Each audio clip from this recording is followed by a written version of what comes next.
There is something strange about the things we love most.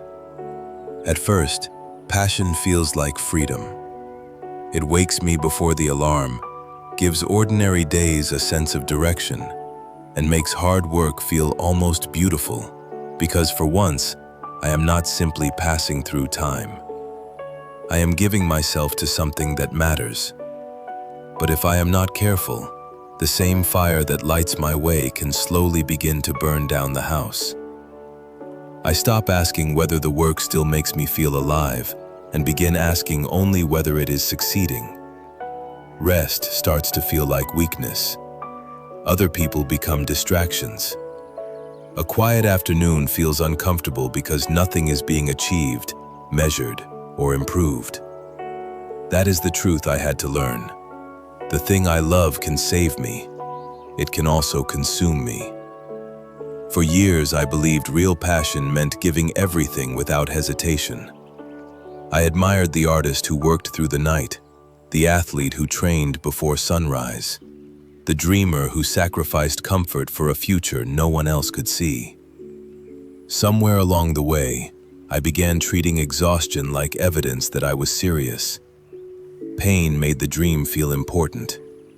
Every rejection became proof of commitment. Every lonely night felt noble. Whenever I felt empty, I told myself I simply had to work harder. Sometimes difficulty really is part of the path. Anything meaningful will ask something from me. It will test my patience, expose my limitations, and force me to continue when excitement disappears. But pain is not always proof that I am moving in the right direction.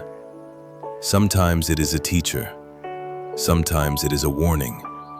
A candle gives light because it burns, but that does not mean every flame should be allowed to destroy its own home. I once wanted a certain dream so badly that I believed reaching it would finally settle everything inside me. I imagined the doubt disappearing, the old wounds closing, and some invisible judge leaning toward me at last and saying, "Now you are enough." So I pushed harder. I postponed joy, ignored exhaustion, and treated my life like a waiting room for the future. The dream was no longer simply something I loved. It had become responsible for proving my worth. No dream can carry that weight.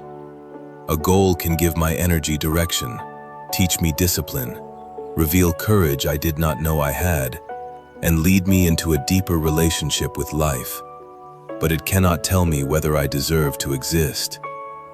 The moment I ask passion to prove my value, love changes its shape. I no longer create because creating makes me feel awake. I create because stopping makes me feel ashamed. I am no longer moving towards something beautiful. I am running away from the fear that, without achievement, I might be nobody. From the outside, devotion and fear can look exactly the same. Both wake up early. Both keep going after failure. Both work when no one is watching. Inside, though, they are completely different. One is pulled by love. The other is being chased. The shift is usually quiet. I love doing this. Slowly becomes, I must succeed at this. Then, I must succeed quickly. And eventually, if I fail, my life means less. That is how a garden becomes a courtroom. The place where I once played, explored, and made mistakes becomes the place where I stand on trial every day. Results become evidence. Comparison becomes a witness. Failure feels like a verdict on my identity.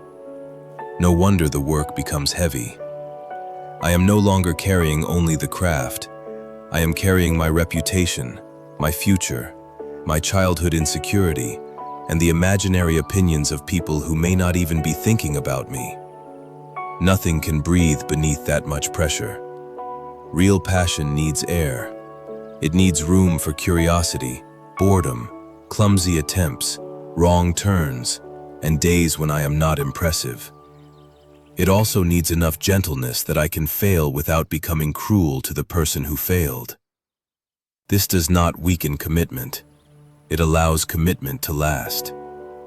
A tree does not prove its devotion to the sun by pulling its roots out of the ground. It reaches upward because it is also held below. Its strength comes not only from how high it grows, but from everything quietly nourishing it where no one can see. I used to care only about the branches, recognition, progress, the breakthrough that would make every difficult year look reasonable. I wanted to point to something visible and say, "There, that is why I suffered." Life rarely offers such clean explanations. Some things I love may never make me famous. Some efforts will not become what I imagined. Certain doors may remain closed even after I have knocked until my hands are tired. That does not mean the love was wasted. The value of passion is not only what it produces, it is also the quality of attention it teaches me. When I stay close to something meaningful, I learn patience that is active rather than passive, discipline without spectacle, and the quiet courage of returning after disappointment. Still, I have to be honest. Not every sacrifice transforms me. Some sacrifices simply make my life smaller.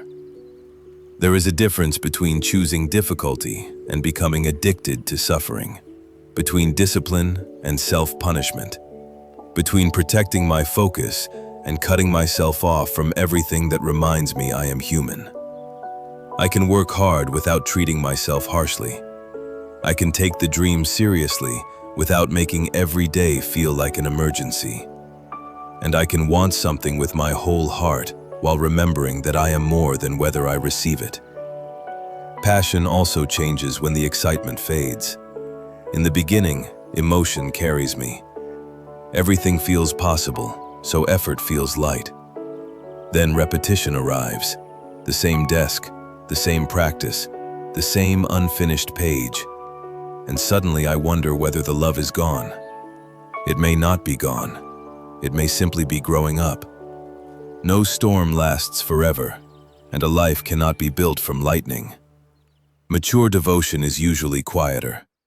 It looks like returning when inspiration is absent, offering the work one honest hour, and trusting that invisible roots still matter, even when nothing has appeared above the soil. There is no applause in that, only presence. I also had to admit that part of what I called passion was sometimes the desire to be admired. I wanted the identity, the recognition, perhaps even the revenge of proving certain people wrong. The heart is rarely simple. I do not need to hate myself for that, but I do need to notice which motive is holding the wheel. Because when recognition becomes my only oxygen, silence becomes unbearable. Another person's success feels like my loss, and the work slowly loses my voice. So now I ask a quieter question. If nobody ever knew what I had done, would some part of it still matter to me? Recognition is human. I want my work to reach someone. I want care to be received and stories to be heard.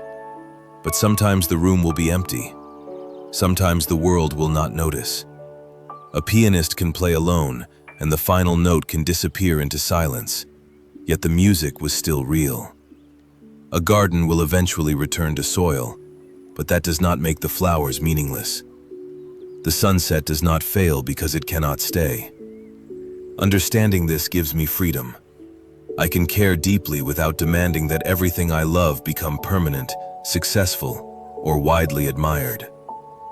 I can also rest. The soil rests between seasons. The ocean withdraws before returning. Why should I be the only living thing required to remain at full intensity forever? Rest does not betray passion. Sometimes it protects passion from turning into resentment. It returns me to my body, my friendships, and the ordinary life that gives the dream somewhere to live. Because I am not a machine designed to convert time into achievement. I am a life, and a life needs more than one source of nourishment. Perhaps the deepest truth about extreme passion is that it is not meant to make me extraordinary at any cost. It is meant to make me honest about what I want, why I want it, what I am willing to give, and what should never be offered as payment. I still believe in wholehearted devotion. Some beautiful things require years of invisible effort, but wholehearted does not mean self-erasing. So when I find something I love, I no longer ask only how far it can take me. I ask who I am becoming while I follow it. Am I more alive, more patient, more capable of seeing beauty? Can I still rest, laugh, and recognize the people who love me? Can I fail here and remain my own friend? Those questions do not weaken ambition. They give it a soul. Maybe the dream will become everything I hoped. Maybe it will remain a quiet flame, a few pages, a small garden, a song heard by 20 people. Either way, I do not need love to prove that I deserve to exist. I can let the work be work, let the dream be a dream, and let myself remain human, unfinished, uncertain, sometimes tired, and still worthy of tenderness. That is how I want to love now, not by throwing myself into the fire, but by staying awake beside it, grateful for its warmth, respectful of its power, and wise enough to remember that I am not only the flame, I am also the hands that tend it, and the life it was meant to illuminate.